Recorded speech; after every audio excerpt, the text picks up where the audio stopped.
Bonjour tout le monde et bienvenue sur le podcast La vie suffit. Pourquoi est-ce que c'est encore si difficile d'affirmer ses opinions sans crainte quand on est une femme et sans avoir peur d'être jugée ? D'où vient cette tendance à s'excuser avant même de parler, à minimiser nos idées ou à chercher encore l'approbation des autres ? Comment faire en tant que femme pour affirmer sa voix, poser ses limites, ne plus se faire écraser sans pour autant tomber dans de la colère ou dans du conflit permanent ? Eh bien, c'est ce que je vous propose d'explorer aujourd'hui dans ce tout nouvel épisode.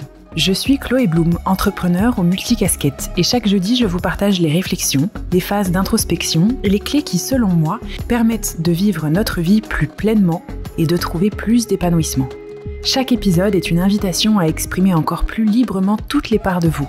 Si cela vous plaît, je vous invite à partager les épisodes à vos proches qui en ont besoin, ainsi que laisser une jolie note et un commentaire si vous souhaitez soutenir le podcast. Bonjour tout le monde, je suis très heureuse de vous retrouver en ce jeudi matin, comme toujours, avec un sujet qui me tient très à cœur et qui, je le sais, va faire écho à beaucoup de messages que je reçois en ce moment, qu'on reçoit sur notre boîte mail avec l'équipe et que je reçois aussi sur Instagram. C'est en général le moyen direct pour qu'on puisse échanger et pourquoi se lire. Il y a de plus en plus de messages autour de « je me sens en colère, comment faire pour plus m'affirmer, l'actualité m'impacte, en tant que femme j'ai envie de me libérer, j'ai envie de prendre confiance en moi, j'en ai marre d'avoir la sensation que mes opinions ne valent rien ».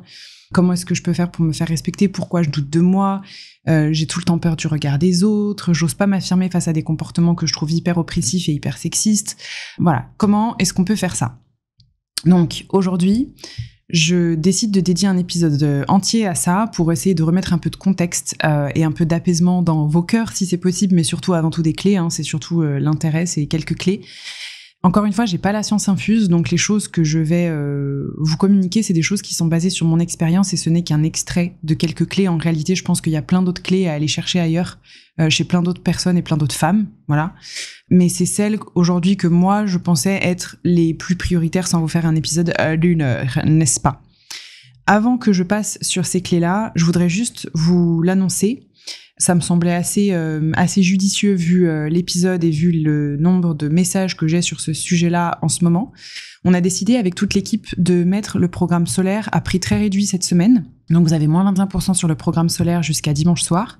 Le programme solaire, c'est un programme qui est très court, qui est simple à faire, qui s'adresse à toutes les femmes qui ont envie justement de travailler sur leur affirmation d'elles-mêmes, leur confiance en elles, c'est sûr, mais même sur le fait d'oser rayonner, d'oser briller, d'oser vivre selon leurs valeurs, d'apprendre à poser leurs limites, d'apprendre à vraiment exprimer leurs opinions, etc. Donc c'est vraiment comment est-ce que je vais assumer mon côté solaire, comment est-ce que je vais développer ça, et c'est pas devenir quelqu'un d'autre, c'est plutôt révéler, entre guillemets, mon charisme naturel, mon affirmation de moi, cette femme qui s'autorise à rayonner un peu sous toutes ces coutures-là, etc. Et comme d'habitude, il y a plein d'enseignements théoriques et il y a beaucoup de pratiques corporelles et des exercices aussi d'auto-exploration pour que ce qui sorte à la fin de ce programme, ce soit pas quelque chose qui soit inauthentique, c'est plutôt quelque chose qui est déjà là à l'intérieur de vous, que vous arrivez à faire éclore. Donc on est vraiment sur un programme autour de comment est-ce qu'on va arriver à se révéler avec de l'authenticité, à s'affirmer, à rayonner et à s'aligner avec ses valeurs. Voilà, sur le côté solaire. Bref, toutes les infos sont dans la description du podcast, je vous laisserai regarder. Revenons donc à nos moutons, ça fait complètement le lien. En fait, il y a une question déjà à se poser, c'est pourquoi est-ce que, en tant que femme, pourquoi tant de femmes, en fait, doutent d'elles-mêmes à ce point-là ? Pourquoi est-ce que peut-être que vous doutez de vous, pourquoi vous avez du mal à vous faire respecter, du mal à affirmer vos opinions, du mal à affirmer vos valeurs, du mal à suivre vos valeurs, du mal même parfois à poser vos limites, mais aussi à affirmer ce que vous pensez et ce qui est ok, ce qui est pas ok, et même tout simplement, en fait, à faire valoir votre droit aussi bien à la parole, mais moi je parle de droit à la liberté en fait, c'est voilà, cette liberté-là. Il y a un énorme contexte en fait qu'il faut comprendre, qui est le poids de l'éducation, certes la peur du regard des autres, le conditionnement à être gentil plutôt que forte en tant que femme, etc. Donc il y a plein de trucs. La première chose déjà, c'est qu'il y a un conditionnement social patriarcal avant tout, qui est que depuis l'enfance, pour la plupart d'entre nous, on apprend à être conciliante, à essayer d'éviter les conflits. Donc on a internalisé, pour beaucoup d'entre nous, le fait que donner notre avis un peu trop fermement, ça peut être perçu comme quelque chose d'agressif ou d'inapproprié. Il y a aussi le fait qu'on peut forcément être empreinte du syndrome de l'imposteur. Et encore une fois, c'est lié à ce premier contexte aussi. C'est qu'on est de très nombreuses femmes, en fait, à constamment douter de notre légitimité, même quand on est hyper compétente. Et ça, c'est quelque chose que des études, que vous allez retrouver d'ailleurs auprès de beaucoup de femmes et même des grandes chefs d'entreprise et des personnes des femmes qui exercent dans le milieu de la recherche, dans le milieu de la philo, dans plein de milieux. Il y a vraiment ce syndrome-là général, un manque de légitimité féminine. Il y a beaucoup de femmes qui pensent qu'elles doivent être expertes avant d'oser s'exprimer, et même lorsqu'elles sont expertes, elles ont du mal à le faire, alors que d'autres personnes prennent la parole sans hésiter. Il y a d'autres femmes qui prennent la parole sans hésiter, et beaucoup d'hommes qui prennent la parole aussi sans hésiter, même sans connaissance solide. Je réinsiste là-dessus. Évidemment, ce dont je parle là, il y a des hommes et des femmes qui en souffrent. Je le dis parce qu'à chaque fois que je commence à créer un contenu qui s'adresse, qui vise à empuissancer les femmes, il y a toujours soit des masculinistes qui viennent rager avec des commentaires misogynes sur mes contenus, mais ça c'est normal, le monde est composé d'ombre et de lumière, n'est-ce pas? Mais il y a aussi quelques hommes qui viennent râler en disant oui mais c'est pas que les femmes, etc. Bref, faire ouin et nous. Dans un contenu qui s'adresse aux femmes, vous vous doutez bien que ça s'adresse à tout le monde, sauf que ma volonté est de s'adresser à un maximum de femmes. Et ce que je nomme étant existant chez une femme, ça ne signifie pas que je dis que ça n'existe pas chez les autres. Ce que je dis là, c'est que c'est quelque chose qui existe de manière beaucoup plus grosse et beaucoup plus fréquente et récurrente chez les femmes. Voilà, je vais refermer cette parenthèse. Il y a autre chose également qui crée ce manque de légitimité, cette peur et ce doute qu'on a à propos de nous-mêmes, c'est évidemment la peur du jugement des autres et la réaction des autres aussi. Moi, c'est quelque chose que j'ai énormément parce que exprimer une opinion, c'est toujours prendre un risque. C'est prendre le risque d'être contredite, prendre le risque d'être vue, prendre le risque d'être critiquée, prendre le risque d'être perçue comme étant trop, c'est-à-dire trop émotive, trop radicale, trop arrogante. Moi, c'est exactement cette peur-là que j'ai presque tout le temps et sur laquelle je travaille beaucoup. Mon métier, clairement, me fait taffer là-dessus, un truc de fou. Et c'est génial, mais c'est ce que j'exprime aussi régulièrement à mes proches. C'est moi, en fait, dans mon boulot, je suis encore à 20 ou 30% grand max, quoi. J'arrive pas du tout à aller au-delà. Pour le moment, ça se fait vraiment petit à petit. J'ai peut-être commencé à 5%, puis j'y vais petit à petit tout en douceur. Mais c'est quand même des pensées que j'ai tout le temps en arrière-plan j'ai tout le temps peur d'être humiliée sur la place publique, peur d'être huée, peur d'être critiquée, peur d'être décrédibilisée, peur encore une fois, il y a plein de peurs en fait qui naissent et quand j'en parle autour de moi, je me rends compte qu'il y a plein d'hommes qui n'ont pas ces peurs-là et que c'est un truc qui les a même pas traversées et que toutes les femmes que j'ai pu accompagner dans des mentorats par exemple pour le business, parce que j'accompagne aussi certaines femmes, donc pas du tout sous forme de coaching, mais c'est plutôt des mentorats dans lesquels on parle justement des problématiques qu'on peut avoir en commun ou même en fait qu'une personne a traversé. Il y a toujours ce truc-là de j'ai peur d'être humiliée sur la place publique si je porte ma voix et si j'exprime mon opinion, j'ai la sensation ça va se retourner contre moi. Donc ça, c'est un truc qui est vraiment prégnant chez les femmes. Et justement, ça m'amène au 4e point, c'est que cette peur-là, ce doute de soi qu'on a souvent, ça peut vraiment être lié, et c'est très souvent le cas, à des expériences passées de rabaissement. C'est-à-dire quand on s'est fait interrompre tout le temps, quand on s'est fait mépriser, quand on s'est fait ridiculiser, quand on s'est fait humilier, quand on s'est fait objectifier, après avoir exprimé une opinion, ou après avoir été authentique, ou après avoir été vulnérable parfois, ou après simplement avoir vraiment ouvert son cœur. Et vous vous rappelez, dans un des épisodes récents, je parlais du shaming que moi j'ai subi énormément au lycée après ma première relation. Justement suite avec du revenge porn, c'est une expérience d'humiliation publique générale qui fait que ça reste un petit peu toujours en trame de fond. Donc quand on a eu des expériences passées de rabaissement, ce que beaucoup de femmes ont vécu dans leur vie, voire la plupart en fait ont déjà vécu ça, on finit par croire en fait souvent que notre parole a moins de valeur. Il y a aussi quelque chose, c'est que il y a parfois des attentes un peu contradictoires envers les femmes, à savoir que la société renvoie souvent, je trouve, un espèce de double message de soit affirmée et ambitieuse. Typiquement, moi, je suis le genre de nana qui véhicule ce message. Mais il y a en même temps l'autre message de ouais, mais reste douce et agréable, s'il te plaît. Donc on est un peu en mode ouais, qu'est-ce que je fais? En fait, si vous voulez, c'est un peu comme s'il y avait un truc un peu schizophrène autour de la femme, je trouve. Ce qui fait qu'on est poussé par cet élan de vouloir s'affirmer, mais de ne pas oser s'affirmer, justement par peur de déranger. Il y a vraiment une espèce de pression un peu schizophrène là-dedans quand même. Et puis, un autre point également, c'est que on a un manque de modèles visibles, clairement. Pour beaucoup de femmes, elles voient peu de modèles autour d'elles, ou même dans les médias, même si c'est vraiment quelque chose qui a tendance à beaucoup évoluer ces dernières années, et je trouve ça génial. On a peu de modèles de femmes qui expriment leurs opinions avec beaucoup d'assurance, beaucoup d'audace, et donc forcément, ça peut être difficile parfois à s'autoriser à le faire soi-même. Donc c'est aussi pour ça que c'est ce que je vous conseille, c'est de suivre ce type de personnes-là aussi sur les réseaux. Pas forcément des gens qui sont pas nuancés, qui sont ultra polarisants, etc. Parce que moi, je trouve que c'est dommage de pas avoir de nuances. Mais de suivre des femmes, des modèles de femmes qui affirment leurs opinions, etc. Voilà. Et moi, j'en suis pas mal. En vrai, je pourrais peut-être même faire un épisode de podcast ou un petit contenu Instagram où je vous propose les différentes personnes qui m'inspirent. En tout cas, ces personnes-là qui s'affirment, et ça me fait me sentir en mode pas toute seule, donc c'est vraiment intéressant. Voilà, mais je vous conseille quand même de faire vos recherches, encore une fois, parce que je prône l'émancipation et pas l'assistanat, donc c'est mieux vraiment que vous fassiez vos recherches et que vous trouviez vos propres modèles. Maintenant, il y a aussi une autre peur, et j'en parlais un tout petit peu au début du podcast, c'est qu'il y a beaucoup de femmes, et j'en ai fait partie, et je pense que je vais continuer à en faire partie, encore un moment, parce que c'est un travail de déconstruction qui est long et qui est difficile. Beaucoup de femmes n'osent pas s'affirmer face à des comportements sexistes ou oppressifs, et pour plusieurs raisons qui sont très profondes et qui sont très ancrées dans notre éducation, dans le conditionnement social et dans nos expériences. En fait, la première chose, c'est évidemment la peur des représailles. C'est-à-dire que pour beaucoup, on redoute un peu la peur de répondre à un comportement sexiste et rabaissant, parce qu'on a peur que ça entraîne une escalade du conflit, que ça entraîne du mépris, de l'agressivité, de l'humiliation, etc. Et il y a toujours cette espèce de technique. Enfin, d'ailleurs, c'est assez intéressant de le voir dans beaucoup de contenus féministes, de beaucoup de films, de livres, etc., justement, qui veillent à dénoncer un peu tout ça. On voit que souvent, la femme, pour éviter une confrontation potentiellement violente ou humiliante, elle va préférer le silence parce qu'en fait, on parle de sa sécurité. Voilà, et c'est un fait, en fait. C'est vraiment quelque chose qui est très présent. Il y a autre chose aussi, c'est que parfois, on n'ose pas justement faire face et s'affirmer face à des comportements sexistes. Et les comportements sexistes, je vais vous en parler, parce que ça part de quelque chose de lambda, comme le mansplaining, jusqu'à quelque chose de beaucoup plus oppressif. C'est aussi parce qu'il y a un conditionnement à la complaisance. Donc, je suis pas en train de vous dire, vous êtes dans une complaisance, bougez-vous. C'est pas du tout ça. C'est plutôt que on est conditionné comme ça. On nous apprend, aux filles, mais aussi à plein de garçons, à pas faire trop de vagues, à éviter les tensions, à être dans un espèce de réflexe de conciliation permanente, ce qui fait que ça rend très difficile l'affirmation de soi, notamment face à des attitudes qui sont oppressives. Je vois que moi, mon conjoint, par exemple, a beaucoup été là-dedans, et encore aujourd'hui, donc quel âge il a déjà ? Je ne sais plus quel âge il a.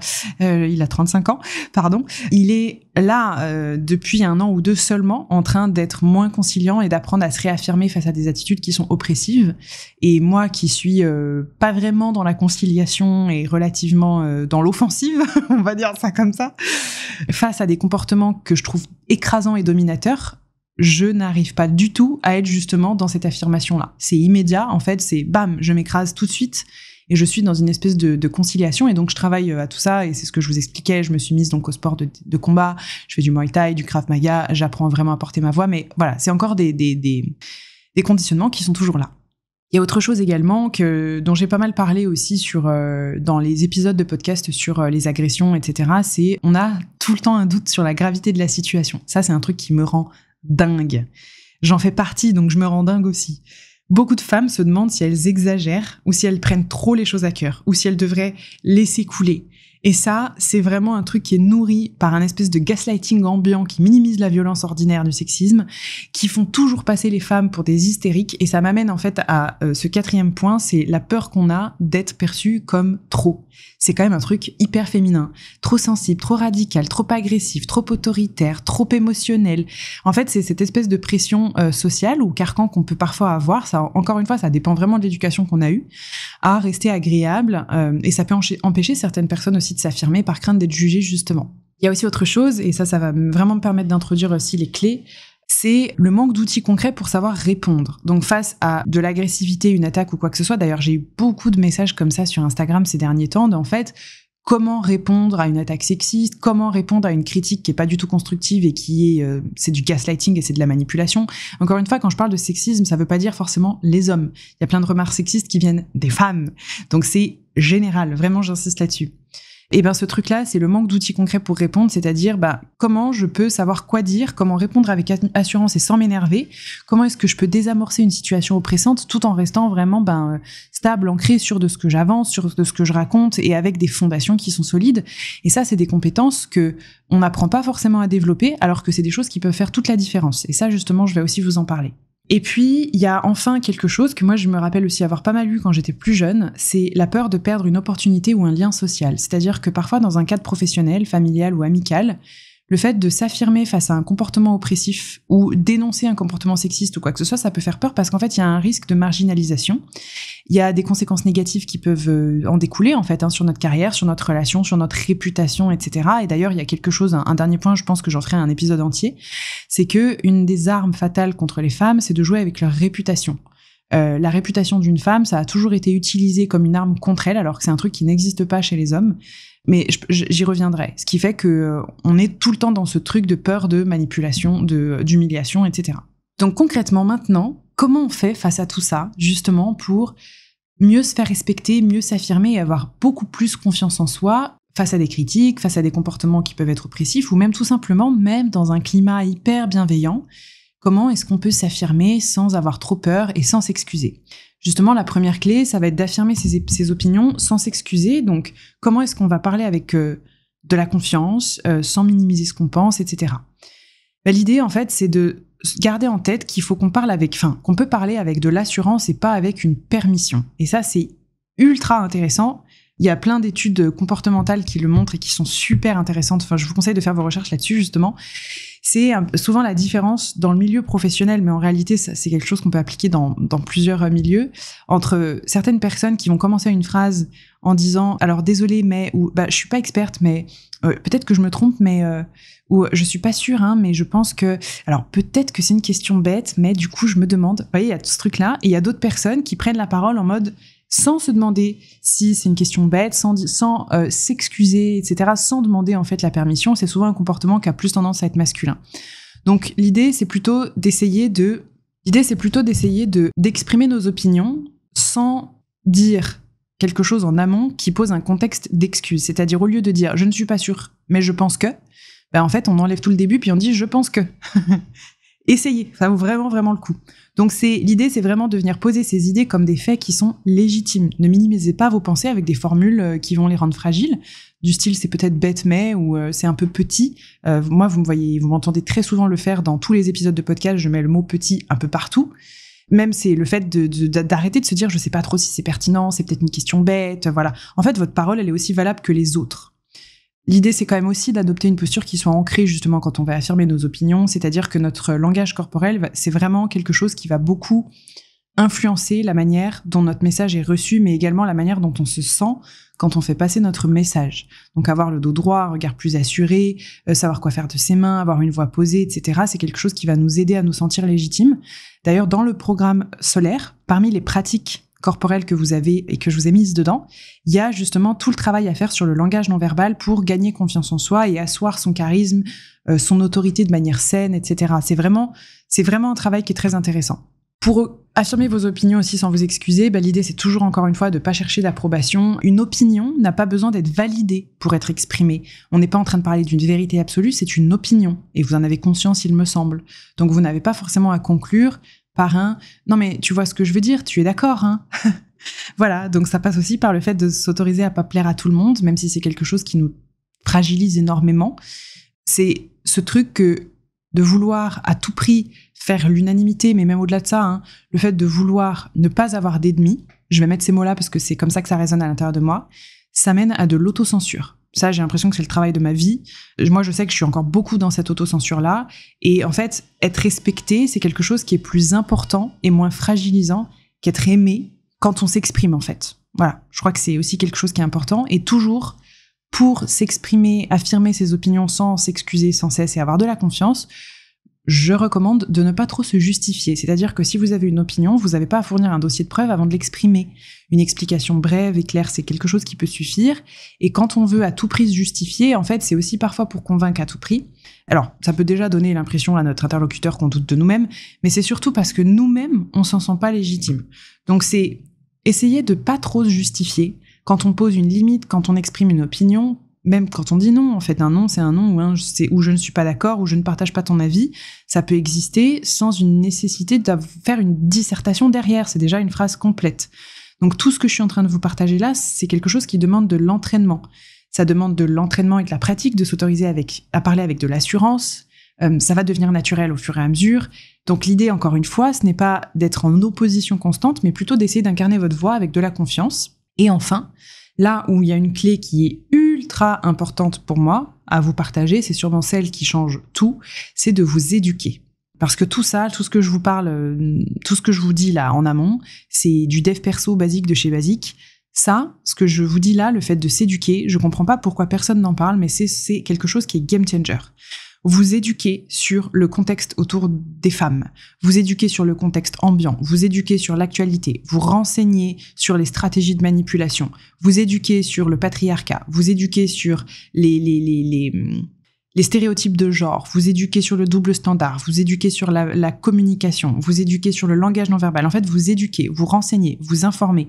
Être curieuse et creuser tous ces sujets-là, en fait, de pourquoi j'ai peur en tant que femme, ça donne beaucoup d'assises et ça permet vraiment de profondément se sentir beaucoup plus solide sur ses opinions.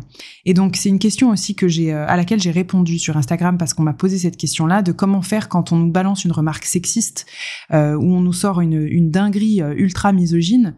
Comment faire pour répondre? Parce qu'en fait, à chaque fois, ça me cloue le bec parce que je sais que c'est pas vrai et je sais que c'est pas juste ce qui est dit et je sais que c'est misogyne et je sais que c'est pas c'est pas normal en fait d'entendre ce truc, mais je ne sais pas comment répondre.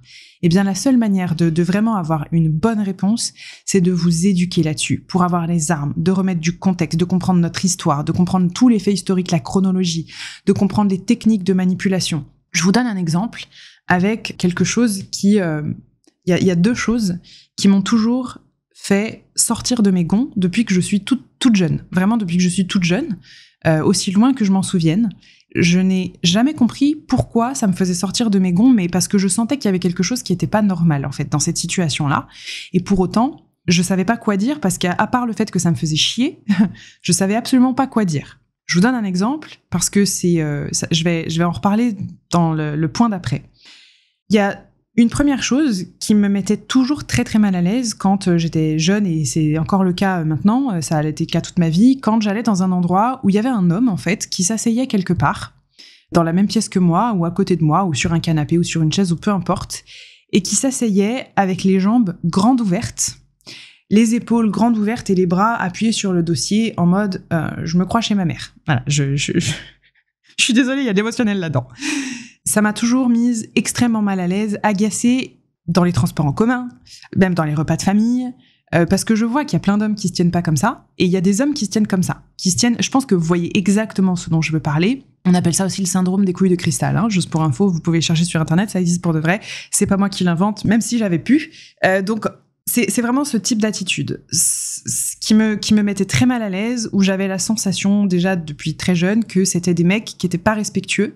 Je sentais qu'en fait ils prenaient une posture immédiatement et presque inconsciente de je me crois un peu supérieur à tout le monde, ou moi je suis très à l'aise et je comprends pas et moi je comprenais pas pourquoi ces hommes-là se sentaient extrêmement à l'aise, voire trop à l'aise. Il y avait un truc un peu libidineux même là-dedans. Et moi, j'avais pas le droit de me tenir comme ça, et les autres femmes autour de moi n'avaient pas le droit de se tenir comme ça, auquel cas on les humiliait, ou on leur disait c'est pas du tout féminin la manière de te tenir, etc. Et moi, c'est un truc que j'ai entendu plein de fois, même quand j'étais petite, à 10 ans, 12 ans, si je m'asseyais les jambes écartées appuyées contre le mur, donc en arrière, etc. On me disait c'est pas féminin, te tiens pas comme ça, etc. Je pense on a beaucoup entendu ce truc-là.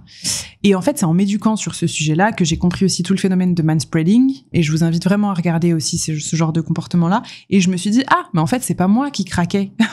Je veux dire, je comprends maintenant pourquoi ça m'agaçait, ce que je trouvais profondément injuste. En fait, tout ce que je percevais qui était injuste, qui était malsain, parce que le mot c'est malsain, et qui était pas juste et pas équilibré dans les énergies qu'il y avait dans la pièce, en fait ça porte un nom, et il y a un contexte historique à ça, et il y a un contexte sociétal à tout ça, et effectivement c'est une injustice aussi. Enfin bref, il y a plein de trucs. Donc le fait de m'éduquer, aujourd'hui je sais dire pourquoi ça me dérange, je sais aussi répondre et je sais expliquer à quelqu'un, je ne me laisse pas démonter face à quelqu'un.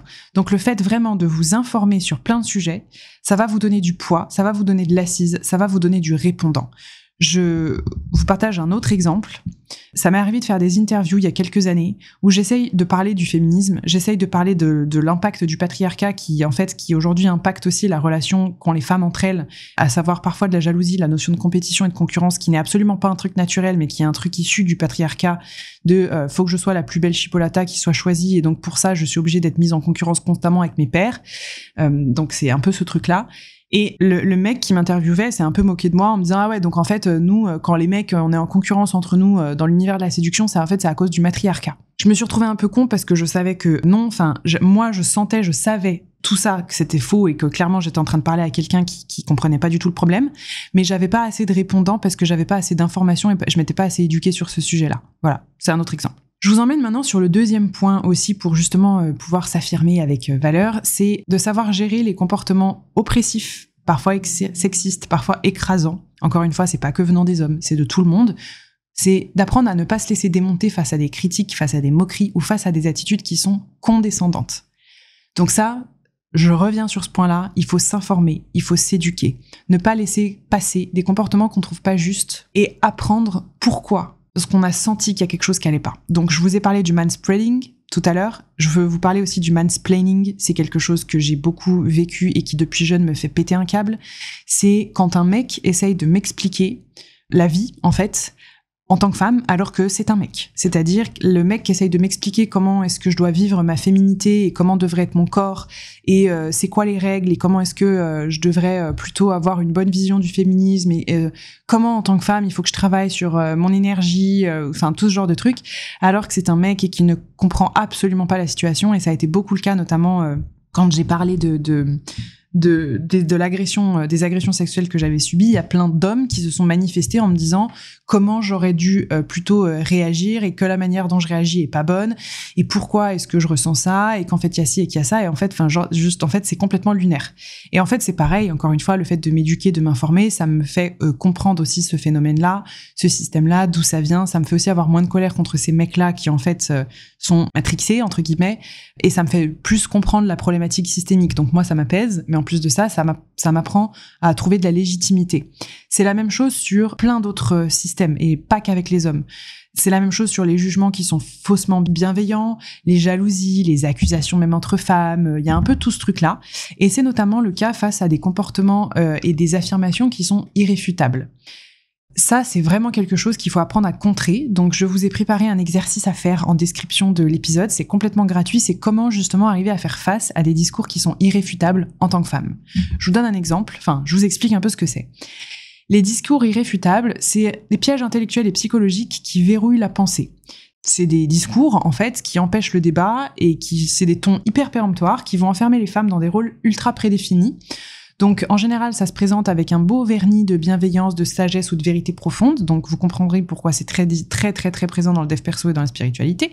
Voilà, vous comprenez pourquoi.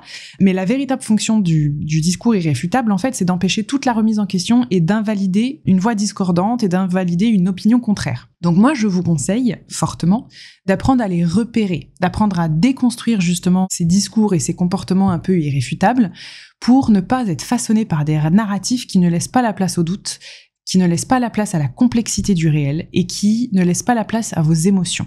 En gros, face à des discours soi-disant irréfutables qui disent « Ouais, mais une femme qui est bien dans sa peau, elle est censée être comme ça » ou « Une femme qui a pas de problème, c'est pas une femme contradictoire » ou « Une femme qui a vraiment travaillé sur elle, c'est une femme qui est dans son énergie féminine, lol ». Un peu tous ces trucs-là. Quand on apprend en fait à les détecter et à les comprendre, on est beaucoup plus armé, pas pour attaquer, mais pour ne plus être attaquable et pour ne pas se laisser enfermer et surtout pour ne pas douter de soi. Donc c'est, en fait, développer sa pensée critique, ça devient une arme qui est très précieuse et c'est vraiment une chose super importante dans l'affirmation de soi pour répondre à ces discours-là. Voilà. Pas forcément pour argumenter, mais pour être moins vulnérable face à ce genre de comportement et de ton péremptoire. J'en partage régulièrement sur Instagram, ce genre de choses. C'est les grands principes, un peu tout énoncé qui nous disent quelle valeur on a et que c'est quelque chose qui n'est absolument pas réfutable. Bah si, ça faut apprendre à les réfuter justement. Voilà. Un autre point, justement, pour pouvoir s'affirmer, c'est la puissance de l'ancrage, de l'alignement et du calme. Alors attention avec calme. Attention avec calme, je suis pas du tout en train de dire qu'il faut tout le temps être calme, parce qu'encore une fois, on est dans une attente envers les femmes. La colère, c'est très bien, la révolte aussi, c'est super sain, et je pense que c'est aussi quelque chose à traverser pour pouvoir se réinventer, prendre du recul sur plein de situations. C'est plutôt comment est-ce que je vais m'autoriser toutes les réponses possibles en fonction de ce qui est juste pour moi à l'instant T. Donc, c'est-à-dire que parfois, face à une situation, quelle qu'elle soit, la révolte, Parfois, c'est nécessaire, parfois, c'est salutaire. La colère, c'est pas du tout un problème, on le sait. Parfois, c'est l'assurance tranquille qui va faire toute la différence. Ce qui est important, c'est surtout d'avoir le choix et c'est surtout de se dire, en fait, attends, moi, mes valeurs, elles sont où ? Où est-ce que je suis ? Est-ce que je me sens dans mes pompes ? Est-ce que je me sens complètement perché ? Est-ce que je suis dans une illusion ? Est-ce que je suis bloqué dans un truc où je dois me taire ? Ou est-ce qu'au contraire, j'ai juste envie de hurler ? Donc c'est plutôt, quand je parle d'ancrage, c'est de ressentir toute la palette d'expressions qui est disponible à l'intérieur de nous. Pour certaines d'entre nous, l'humour, c'est ce qui va le plus désarmer. Moi, j'ai plutôt tendance à utiliser ça. Le silence qui va mépriser, la répartie qui cloue, la confrontation frontale, enfin peu importe en fait. Donc c'est plutôt, je me connais, je me censure pas, mais je décide de comment je veux répondre. Et pour ça, ça nécessite d'avoir vraiment conscience de notre valeur, notre ancrage et nos valeurs, et ce qui est juste et ce qui fait sens pour nous et de nos limites. Et donc tout ça, c'est aussi des choses dont je parle énormément dans le programme solaire. C'est tout ça, c'est des choses qu'on apprend à faire, enfin vraiment, et pas de manière cucu. Alors liste tes valeurs. Non, c'est vrai. En fait, on va comprendre, on va vraiment aller en profondeur et explorer pour voir ce qui m'anime de manière viscérale. Et c'est quoi mes valeurs viscérales ? Voilà, donc ça, c'est aussi quelque chose qu'on voit dans le programme. Ensuite, il y a ce fameux conseil de ne plus chercher à être aimé par tout le monde. Et souvent, moi, quand on me donne ce conseil, ça me gonfle, parce que je trouve que c'est super cucu. Je trouve que c'est super cucu et que c'est pas facile, en fait, de dire « Ouais, mais arrête de vouloir être aimé par tout le monde. » Bah non, mais en fait, le besoin de l'être humain, c'est quand même d'être aimé et d'aimer. Donc, c'est un peu compliqué. Donc, comment est-ce qu'on fait ? En fait, déjà, ce qu'il faut comprendre, c'est pourquoi est-ce qu'on recherche autant à être aimé. Il faut savoir que depuis toujours, c'est une question de survie pour les femmes, et d'être aimé de peu importe la manière dont l'autre va nous aimer, c'est une question de survie pour les femmes. Je vous dis ça en ce moment, je suis en train de lire un roman qui s'appelle Terre promise de Bénédicte Dupré-Latour. Ce livre est incroyable, c'est un roman qui parle beaucoup de la soumission au désir masculin et de la manière dont les femmes sont aimées pour survivre. Enfin, moi, en tout cas, j'y vois beaucoup de choses là-dedans et c'est hyper fort. Vraiment, je recommande. Donc, il y a quand même une espèce de quête d'amour à être accepté, validé, choisi, etc. pour pouvoir survivre. En tout cas, c'était comme ça beaucoup et c'est encore comme ça dans certains pays. Voilà. Mais n'empêche que ça devient une espèce de prison invisible parce qu'on s'excuse d'exister, on se justifie à tout bout de champ, on évite le conflit, on s'adapte toujours aux attentes des autres. Il y a un prix à payer. Il y a un prix à payer qui est lourd, en fait, qui est vraiment lourd. Donc, encore une fois, c'est toute l'idée avec le programme solaire, c'est plutôt que de se dire « Allez, j'arrête de vouloir être aimé par tout le monde », c'est plutôt, en fait, je sais que je peux être aimé avec qui je suis, comme je suis, en fonction de ce que je construis comme identité, mes valeurs, etc., en étant très authentique. Pas par tout le monde, certes, mais en tout cas, choisir les personnes que je décide d'accueillir dans mon énergie, c'est primordial pour que, justement, je reste alignée à qui je suis et pour que je reste dans mon authenticité, etc. Donc, c'est se choisir soi avant de choisir la paix des autres. C'est ne pas sacrifier son propre respect, tout ça pour garder l'harmonie. En fait, ça sert à rien s'il n'y a pas d'harmonie du tout. Voilà. Et c'est aussi, évidemment, apprendre à faire la paix avec l'idée d'être un peu mal aimé, en fait. C'est aussi un peu ça. Et surtout, nourrir une loyauté radicale envers soi-même. Ça, c'est vraiment ce que j'explique aussi dans le programme solaire. C'est qu'est-ce qui compte le plus ? Être validé ou être en paix avec ce qu'on porte soi ? Est-ce qu'on préfère être aimé pour ce qu'on n'est pas ? Ou est-ce qu'on préfère être respecté pour ce qu'on est ? Voilà, il y a vraiment quelque chose dans ce goût-là. Et enfin, il y a 2 derniers points. Il y a un point que je vais balayer rapidement parce que je pense que je l'ai quand même beaucoup balayé là dans cet épisode, c'est de rester fidèle à ses valeurs en toutes circonstances. Et donc pour ça, je voudrais vous partager un contenu que j'ai vu passer sur les réseaux sociaux qui m'a fait boum dans mon cœur. Mais oui, moi c'est exactement ce que je dis, j'adore, oui. C'est un réel de Fanny Nussbaum, qui est une psychologue spécialisée en neurosciences, etc., mais qui est spécialisée surtout dans, on va dire, les phylocognitifs. Enfin, on appelle ça comme ça, les atypiques, etc. Et qui donc explique, alors je suis désolée, je vais très mal vous le retraduire, mais qui explique en fait la différence entre ne pas plier sous la pression sociale, professionnelle ou affective, ou plier sous la pression sociale, professionnelle et affective, etc. Donc je vous encourage à aller voir ce réel-là. En fait, elle explique que dans une situation donnée, donc on est à un cocktail dînatoire pro, donc la quintessence du paraître, du jugement, du small talk et compagnie. Et il y a une personne qui vient nous voir et qui nous dit devant tout le monde, évidemment, est-ce que vous avez déjà signé pour l'association pour les handicapés, etc. Est-ce que vous avez déjà fait un don, etc. Et Fanny explique qu'en fait à ce moment-là, il y a 2 types de réponses possibles. Il y aura 2 types de personnes. Il y a les personnes qui vont céder à la pression sociale, malgré le fait que ce soit pas aligné avec leurs valeurs. Elles sont en état de stress au possible. Elles sont en état de stress. Il y a une pression très très forte qu'elles vont ressentir, et donc elles vont plier à cette pression sociale et elles vont signer devant tout le monde pour se faire bien voir, entre guillemets. Je suis désolée, je vulgarise, j'espère que je détourne pas trop le fond.